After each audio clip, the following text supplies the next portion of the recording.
pessoal, sejam todos bem-vindos ao primeiro episódio do Videocast Soma, um videocast desenvolvido pelo Grupo Soma, um grupo de pesquisa e manejo de saúde do solo da Exalc USP. Eu sou o João Vitor Santos Paixão, sou estudante de engenharia agronômica e sou membro do grupo há 3 anos. Junto comigo temos o Roberto. Olá pessoal, tudo bem? Meu nome é Carlos Roberto Pinheiro Júnior, eu sou engenheiro agrônomo, mestre e doutor em Ciências do Solo pela Universidade Federal Rural do Rio de Janeiro e desde março de 2023 tenho atuado como pós-doutorando no Grupo Soma da Exalc USP. Antes de tudo, gostaríamos de estar agradecendo ao PSEG por todo o apoio e incentivo ao nosso projeto e toda a parceria que vem nos dando. E para estar estreando o primeiro episódio, temos como ilustre presença o professor Maurício Roberto Querubim, que é nada mais do que o líder do Grupo Soma. E com isso, hoje ele vai estar falando com a gente um pouquinho sobre saúde do solo, conceitos e a importância. Bom, e apesar de bastante jovem, o currículo do nosso professor Maurício Querubim é bem extenso. O professor Maurício Roberto Querubim é professor do Departamento de Ciências do Solo da Exalc USP, na área de Manejo e Qualidade do Solo, é engenheiro agrônomo pela Universidade Federal de Santa Maria, também é bacharel em Administração pela Universidade Federal de Santa Catarina, possui mestrado em Agronomia, Agricultura e Ambiente, também pela Universidade Federal de Santa Maria, e é doutor em Solos e Nutrição de Plantas pela Exalc USP. Realizou seu estágio de pós-doutorado no Centro de Energia Nuclear na Agricultura, o SENA. Atualmente é vice-diretor do Centro de Estudos de Carbono e Agricultura Tropical e vice-diretor do programa Soluções Baseadas na Natureza do Centro de Pesquisa para a Inovação e Gases do Efeito Estufa. E, esse ano, tornou-se membro afiliado da Academia Brasileira de Ciências. Muito obrigado pela presença, professor. Muito obrigado. Pessoal, sejam todos bem-vindos a esse primeiro episódio do SomaCast. É um prazer enorme estar aqui com vocês, João e Roberto, participando desse primeiro episódio, né, nós mostrarmos um pouco do nosso grupo. Agradecer também ao PSEG pela parceria aqui na idealização desse projeto. Enfim, estou muito motivado aqui para nós conversarmos um pouco, aprendermos um pouco mais. Eu vou aprender com vocês, viu? Sobre saúde do solo. Enfim, espero que vocês que estão nos ouvindo, assistindo, possam curtir aqui esse primeiro episódio. Bem, para começar, para dar uma breve introdução, professor, o senhor poderia contar um pouco para a gente de como foi sua trajetória acadêmica até aqui e desde quando você se tornou professor da Exalc, como que vem sendo o conceito e a criação do Grupo Soma? Sim. Puxa, é uma história longa que eu vou tentar resumir, senão nós vamos ocupar todo o tempo aqui do nosso videocast. Bom, sou engenheiro agrônomo, sou natural do Rio Grande do Sul, lá da cidade de Erechim, técnico agrícola, então tudo começa por aí. Faço agronomia na Universidade Federal de Santa Maria, lá no campus de Frederico Westphalen, um campus pequeno, jovem, lá no norte do estado. Concomitantemente, curso administração pela Federal de Santa Catarina. E aí o caminho mais ideal ou o caminho natural das coisas era seguir para a pós-graduação. Faço mestrado lá na própria UFSM, numa área de agricultura, e já tinha uma interface com o meio ambiente. E depois eu percebi que tinha que sair, tinha que buscar novas instituições, e aí eu venho para a Exalc para cursar o meu doutorado no programa que atualmente sou professor, Solos e Nutrição de Plantas. Venho sob orientação do professor Carlos Clemente Serri, uma referência mundial na área de mudanças climáticas, matéria orgânica do solo, fez os primeiros trabalhos com isótopos de carbono 13, para ver a origem da matéria orgânica. Enfim, prêmio Nobel, junto com o trabalho de mudanças climáticas do IPCC em 2007. Então, chego na Exalc, fico sediado no SENA, porque o professor Serri era professor do SENA, e começo a, de fato, entrar na área que hoje nós temos o nosso grupo, que é de saúde do solo. Então, fazem exatos 10 anos, desde 2013 até agora, que eu estou interagindo diretamente nessa temática. Bom, durante o doutorado tive a oportunidade de ficar um tempo fora do país, lá no USDA, Departamento de Agricultura dos Estados Unidos, na cidade de Ames, em Iowa, bem no meio dos Estados Unidos. Iowa é conhecida como o coração dos Estados Unidos, por estar bem no meio, uma região altamente agrícola, produtora de milho. E lá eu tive a oportunidade de conversar e discutir e ser supervisionado com as pessoas que desenvolveram os conceitos de saúde do solo. E eu vou nomear um, que foi o meu supervisor, que foi o Douglas Carlin. É uma pessoa fantástica, talvez o número 1 do mundo nessa temática. Enfim, fiquei lá, tive a oportunidade de aprender um pouco sobre os conceitos, sobre as ferramentas de saúde do solo, entender um pouquinho essa temática, que é extremamente nova, volto para o Brasil, finalizo meu doutorado, vou para um pós-doutorado no Sena, onde já começo a aplicar um pouco os conceitos. Em 2018, exatamente 5 anos atrás, eu faço o concurso no Departamento de Solos e sou aprovado e efetivado em abril de 2018. Então, dia 2 de abril. Não é dia 1º, não, né? Que é mentira. Dia 2 de abril, sou efetivado no departamento, e a minha missão no departamento é tentar unir as áreas básicas, que é o que, de fato, a área de manejo tenta fazer e o conceito de saúde do solo tenta reunir, que é integrar. Tem colegas brilhantes no departamento na área de gênese, na área de química, de física, de biologia, mineralogia, enfim, fertilidade. Então, todos os colegas têm suas áreas básicas, e a minha atuação no departamento tenta integrar um pouco esses estudos numa aplicação um pouco maior, num contexto de manejo, seja para áreas naturais, áreas agrícolas, ao longo do território inteiro. Então, essa é um pouco da minha missão, e nesses últimos 5 anos nós estamos tentando fazer, congregando, criando o Grupo Soma, tendo estudantes como você, João, de graduação. Nós temos um grupo bastante grande, né, de graduação, de pós-graduação, de pós-doutorado. Então, ao longo desses 5 anos, foi muita construção de grupo, para, de fato, nós estarmos hoje aqui, praticamente 5 anos de grupo e 10 anos de atuação na área, se consolidando, dando contribuições cada vez teoricamente mais relevantes dentro dessa área. Acho que é um pouco disso, né? Não vou me estender mais, senão nós acabamos muito bacana. O podcast. E essa temática saúde do solo é bem recente. Sim. Né? Normalmente, a maioria dos estudos sempre focavam em atributos físicos, ou atributos químicos, ou biológicos, né? Como é que está o cenário de trabalho científico, de publicações científicas nos últimos anos? Como é que tem aumentado esse interesse por pesquisas em saúde do solo? Sim, essa é uma excelente comentário ou pergunta, Roberto, para nós começarmos a falar sobre o assunto. Eu imagino que quem está nos assistindo, nos ouvindo, certamente já ouviu falar em saúde do solo.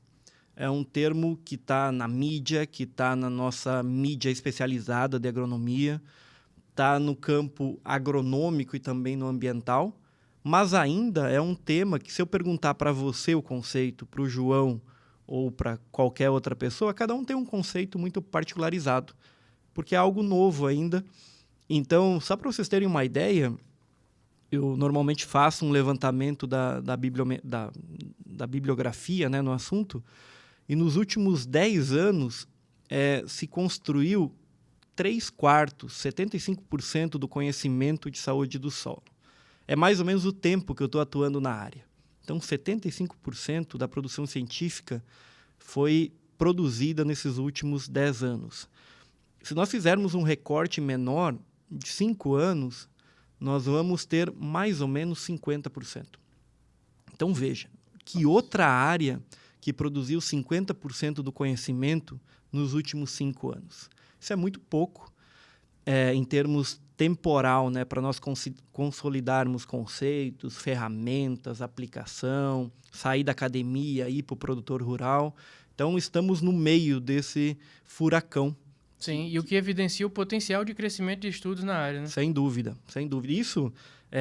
Esse cenário é no mundo, esses números são em escala global, e o Brasil segue basicamente essa mesma trajetória. 73% na última década, 48%, 49% nos últimos 5 anos. Isso é muito legal, porque mostra que o país está numa mesma trajetória do que o resto do mundo. E o Brasil é protagonista nessa agenda.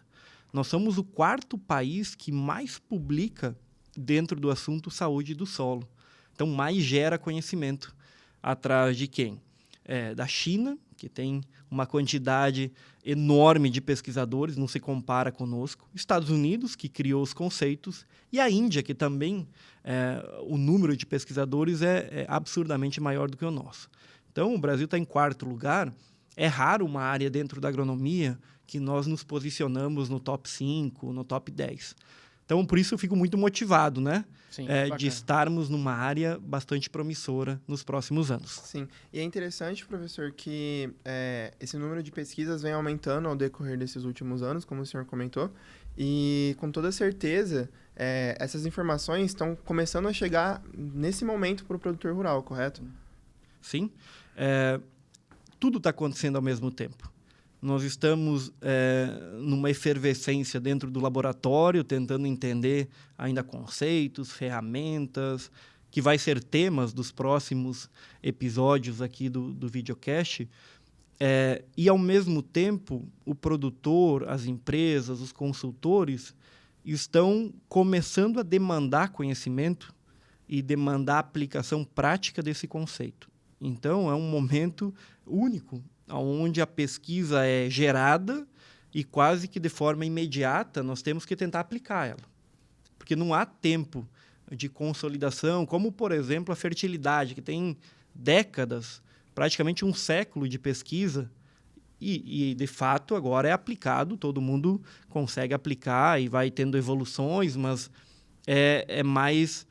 os tijolinhos são menores, né? Porque já tem uma base bem formada. O nosso tu monta o tijolo e ele já tem que ir para casa, né? Então, uma aplicação direta. Isso é muito legal, porque permite que nós tenhamos uma inserção na academia, mas também uma inserção diretamente na ponta, que é onde todo o conhecimento deveria chegar, nesse momento. Sim. Professor, falando sobre conceitos, né? A gente sabe da importância da integração, da avaliação dos atributos físicos, químicos e biológicos. Qual seria um conceito assim mais geral para a saúde do solo, pensando num público leigo que está nos assistindo? Muito bom. Nós falamos de saúde, não falamos o que é, né? Exato. Eu comentei que cada um de nós definiríamos de uma forma, mas temos que dar pelo menos uma definição. Então, se tem trabalhado, Roberto, numa ideia, a forma mais simples de entender é que saúde do solo é uma avaliação integrada dos componentes químicos, físicos e biológicos, entendendo o solo como um sistema que ele realmente de modo que esse solo, como um ecossistema vivo, ele tem a capacidade de funcionar, de desempenhar suas funções. Então, quem está nos ouvindo e assistindo, naturalmente vai pensar o solo como um meio de produção, onde você cultiva alguma coisa, vai absorver água, nutrientes, a planta vai absorver, vai se desenvolver e nós vamos colher.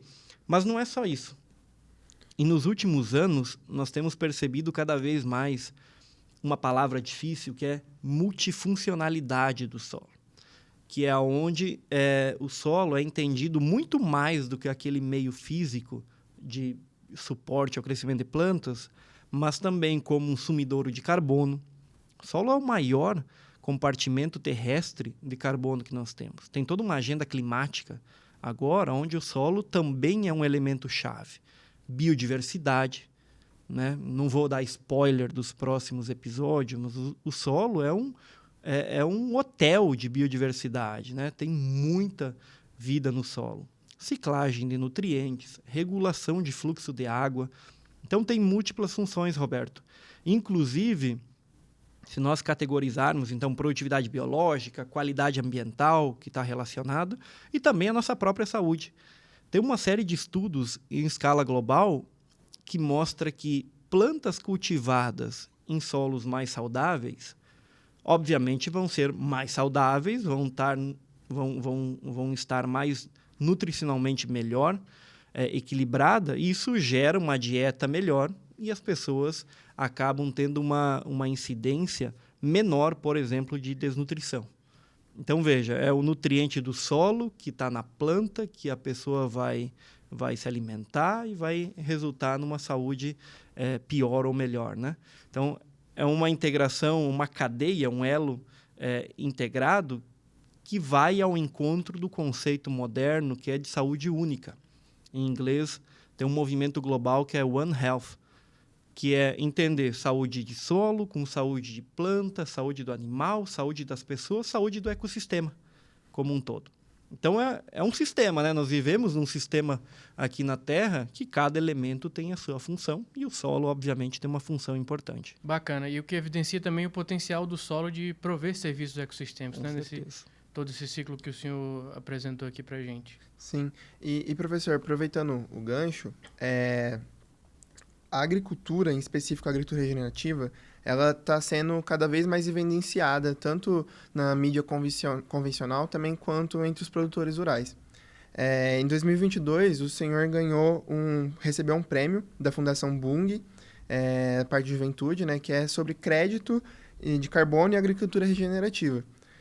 O senhor poderia falar um pouco para a gente sobre qual a importância da saúde do solo nesse contexto da agricultura regenerativa, já aproveitando o gancho do que foi falado anteriormente? Claro. E relacionar com mudanças climáticas também, já fica Poxa, bem você quer tudo, hein, João? Quer tudo numa única resposta. Vamos lá.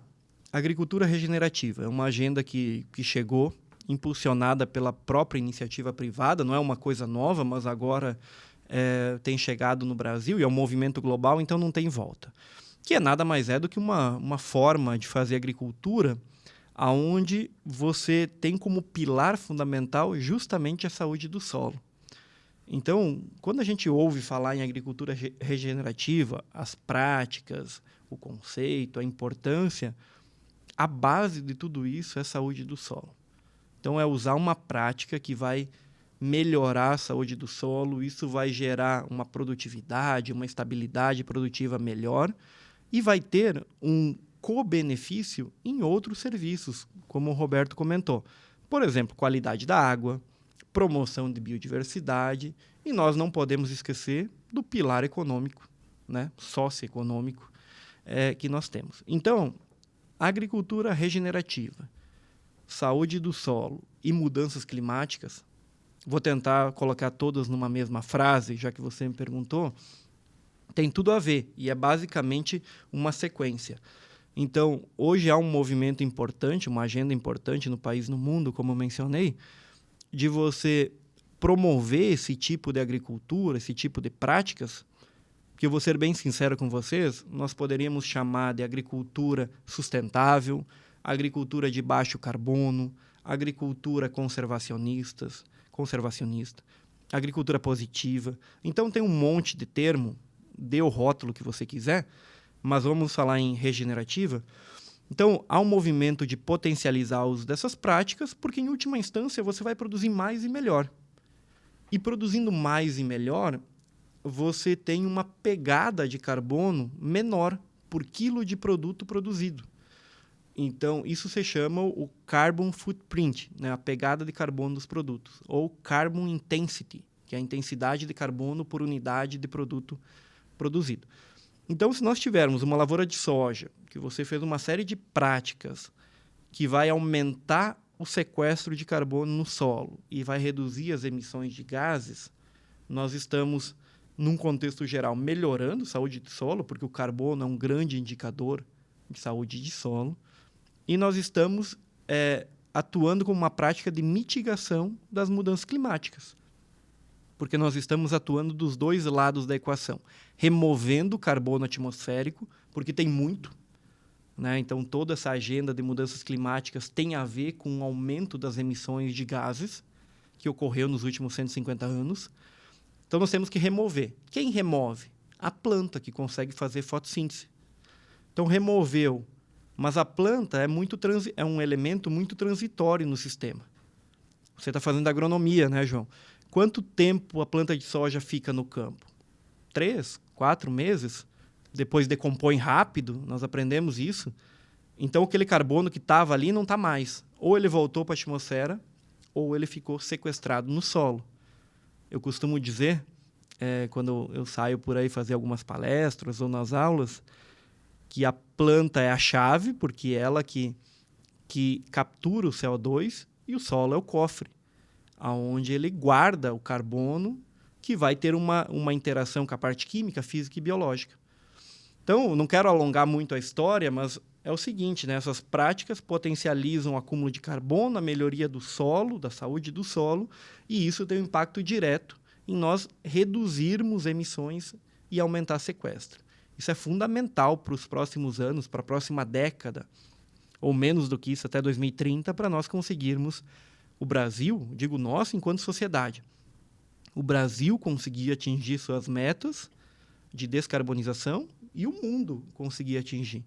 Estamos num momento de emergência climática e não tem tempo para esperar muita coisa. Temos que agir e por isso que tem uma série de iniciativas ao redor do mundo e no Brasil focando em agricultura regenerativa como uma das estratégias para nós contribuirmos na resolução desse problema que é global e, repito, muito, muito importante. Talvez um dos desafios mais importantes que nós temos ao longo até o final dessa década que estamos vivendo. É muito importante também a gente observar a quantidade de co-benefícios, né, como a gente costuma falar, da adoção dessas práticas sustentáveis, né?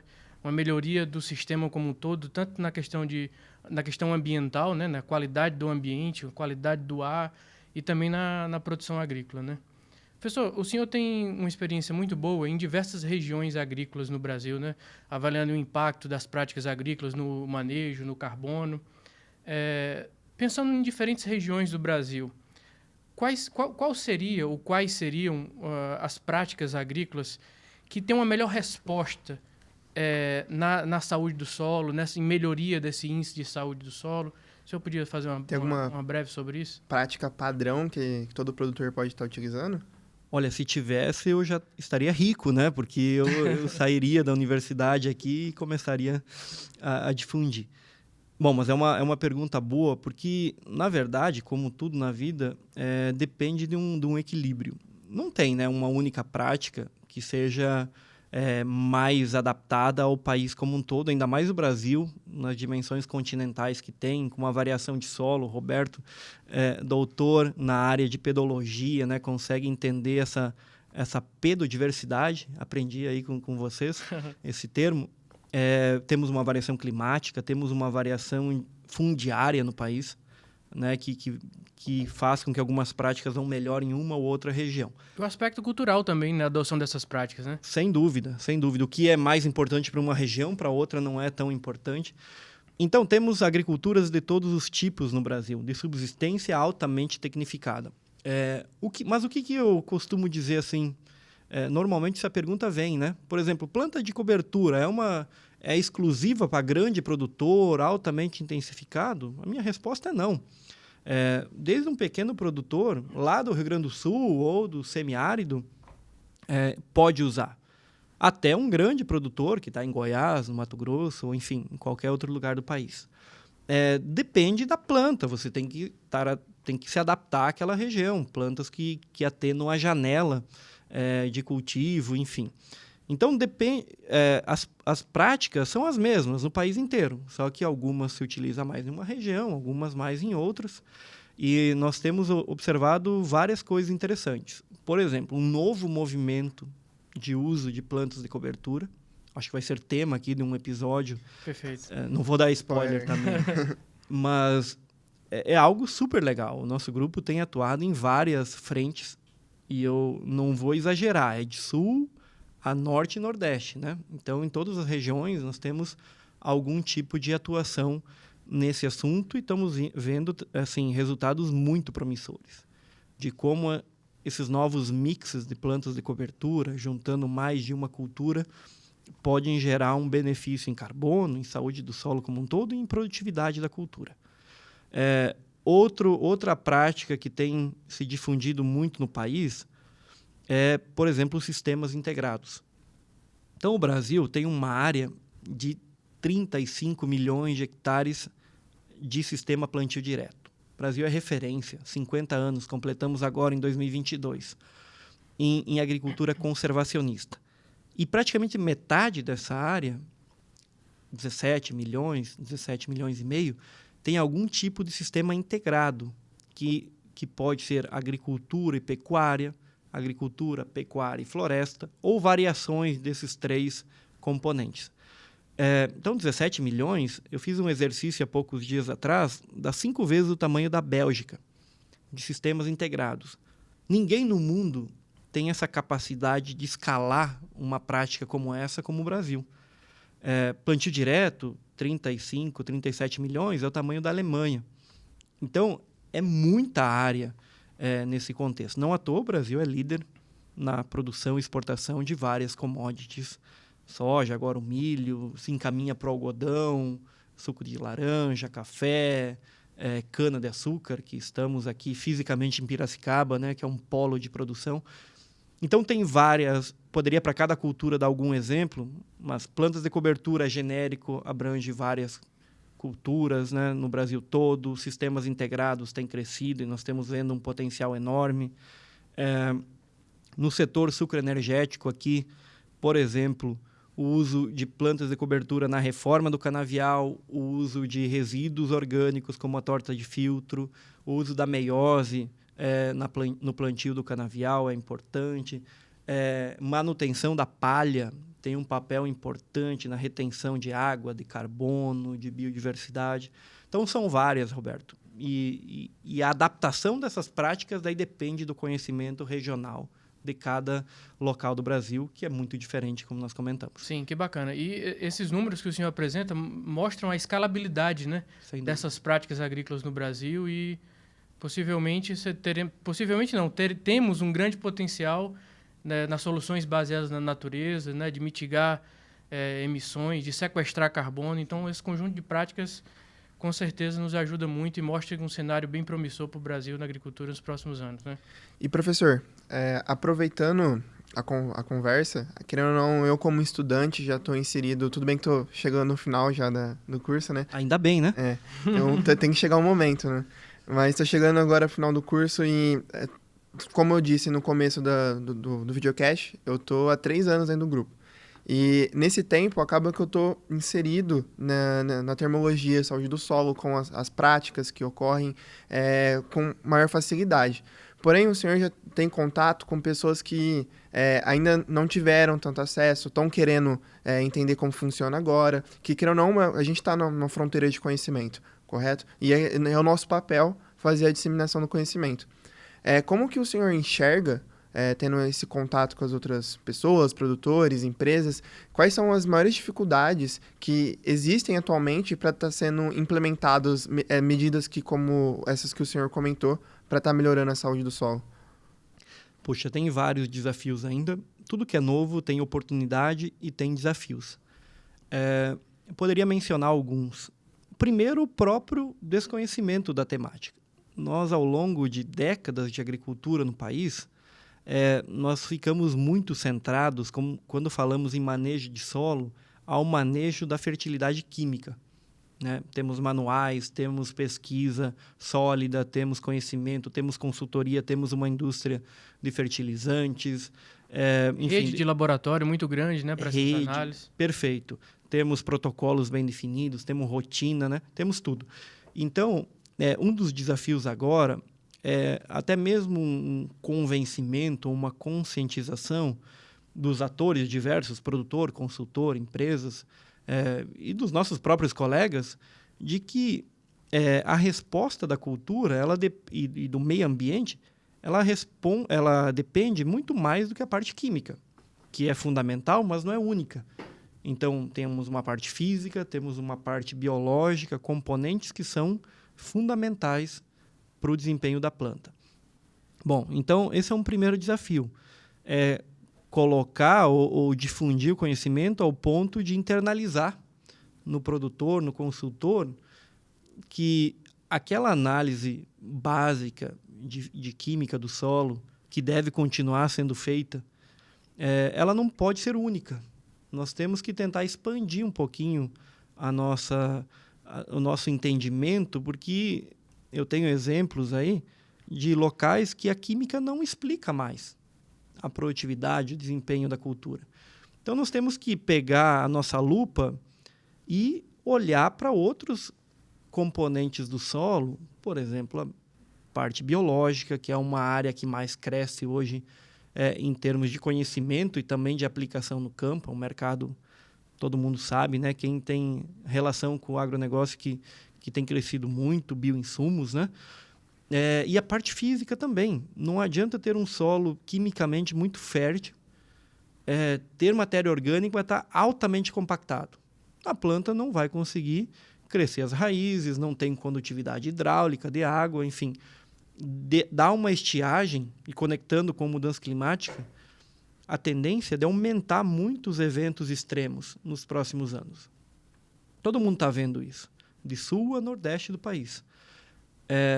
Então, cada vez mais nós vamos ter um desafio maior de produzir.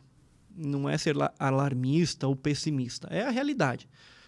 E para que nós consigamos produzir melhor, nós temos que ter um solo, que é o meio básico, multifuncional, muito bem equilibrado.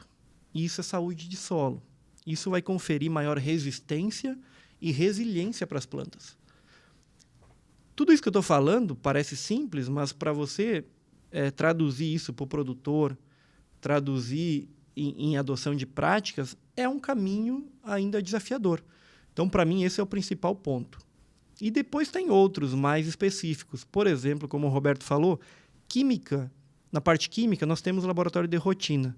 Na parte física, ainda temos pouquíssimos. Na parte biológica, tem avançado um pouco com enzimas, mas ainda não é suficiente em todas as regiões do país. A própria coleta de amostra no campo, ainda nós temos desafios. Enfim, tem uma série de coisas, ferramentas para interpretar esses resultados, ferramentas de tomada de decisão, ainda estamos construindo isso no Brasil.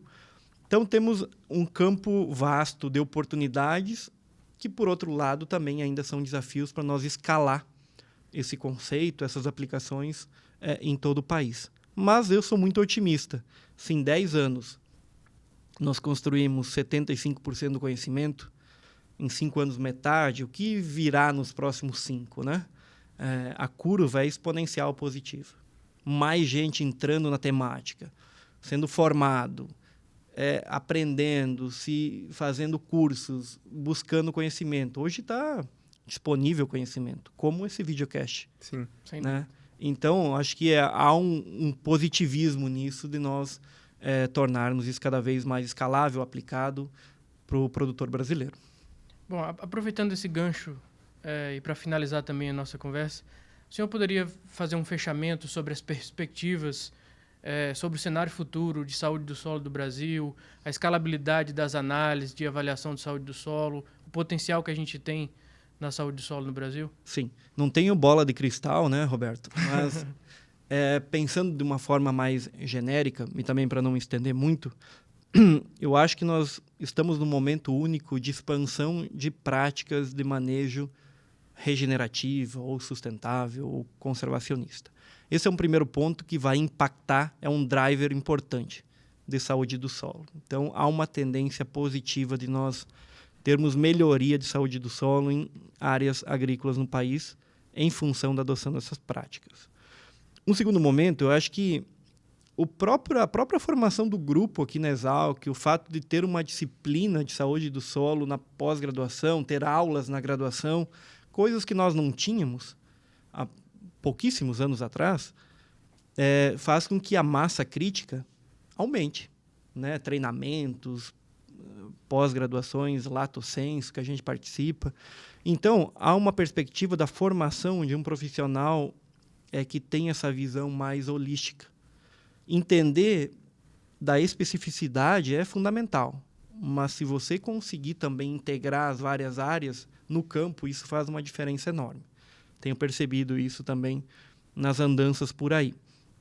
Então, práticas, profissional capacitado para levar esse conhecimento, laboratórios, que eu acho que nós temos que avançar, porque ainda há uma lacuna importante, usar, por exemplo, o conceito de saúde de solo como uma métrica de sustentabilidade. Então, eventualmente, uma certificação de co-benefícios, né? Então, há um movimento caminhando para esse lado. Usar um índice de saúde de solo como um selo de qualidade para conectar com uma agência financeira, um banco, Bacana. Eu comentei que um solo saudável ele é mais resiliente a um estresse abiótico, como uma estiagem. Isso tem menos risco para quem empresta dinheiro, para quem faz um seguro rural. Então, eu acredito que nós vamos caminhar por esse caminho também. E, finalmente, pesquisa, né? Pesquisa é algo que, assim, estamos numa efervescência, criando coisas novas a todo momento. Não só aqui na Exalc, outros grupos também, do Brasil e do mundo. E como mundialmente nós estamos mais ou menos numa mesma escala, ou numa mesma posição nessa corrida, o legal é que isso facilita muito a troca de conhecimento no Brasil e no mundo. Então, colegas de fora tentam entender o que nós estamos fazendo no Brasil e nós, obviamente, tentamos aprender também com o que se faz fora. Isso é muito legal, é uma construção conjunta, uma cocriação do conhecimento. E também aprendi há poucos dias um termo de diplomacia científica, onde nós podemos ir para fora do Brasil para aprender, mas também para mostrar o que nós temos feito aqui no país, considerando que a agricultura brasileira é uma referência para o mundo todo, né? Especialmente para a região dos trópicos. Então, estou muito otimista, viu, Roberto? Que bacana. De verdade, muito otimista, assim, que nós temos um futuro bastante promissor em várias vertentes, seja na academia ou fora dela, numa escala de produtor, numa escala de governo. Então, assim, um amplo espectro de oportunidades por aí. Sim. E, professor, a nossa conversa... Bem, esse tema é maravilhoso, a gente pode estender por horas aqui, mas infelizmente a gente está chegando no final da conversa. Gostaria de agradecer ao senhor pela disponibilidade, pelo tempo. Com certeza irá receber novos convites para estar participando de uns próximos episódios. Foi um imenso prazer estar com o senhor aqui e novamente agradecer à turma do PSEG, a todos que nos ajudaram. E para quem quiser saber mais sobre as nossas informações, nós estamos nas mídias sociais, temos o Instagram, temos o LinkedIn e também acesse nosso site, que é o soma.com.br, que lá nós postamos mais informações, mais textos e sempre colocando novas novidades. Bem, hoje nós chegamos ao final sobre saúde do solo e deixo agora o espaço para o senhor estar dando seus agradecimentos também. Muito bom, muito obrigado pelo convite. Queria finalizar, de fato, agradecendo a esse projeto que foi concebido pelo grupo, pelos estudantes, particularmente da graduação, João, e você está aqui representando esse time de vários colegas que estão literalmente atrás das câmeras, né? Atrás do roteiro, atrás do projeto como um todo. Então, agradecer. Enquanto coordenador do grupo, esse tipo de iniciativa é maravilhosa, né? Porque temos a oportunidade de conversar um pouquinho, de levar o nosso trabalho além da universidade. Então, agradecer o convite, agradecer ao Roberto, que está aqui também, fazendo esse papel aqui de entrevistador aqui nesse dia de hoje. E agradecer a todos, né? Que estão aqui assistindo a esse episódio. Espero que gostem. E, enfim, dizer que a Exalc está com as portas abertas, que o Soma é um grupo jovem, mas que também está com as portas abertas aí para eventuais parcerias, dúvidas, enfim. É só nos procurar aqui em Piracicaba. Muito obrigado, viu? Que bacana. Muito obrigado, professor, por aceitar o convite, participar do nosso podcast.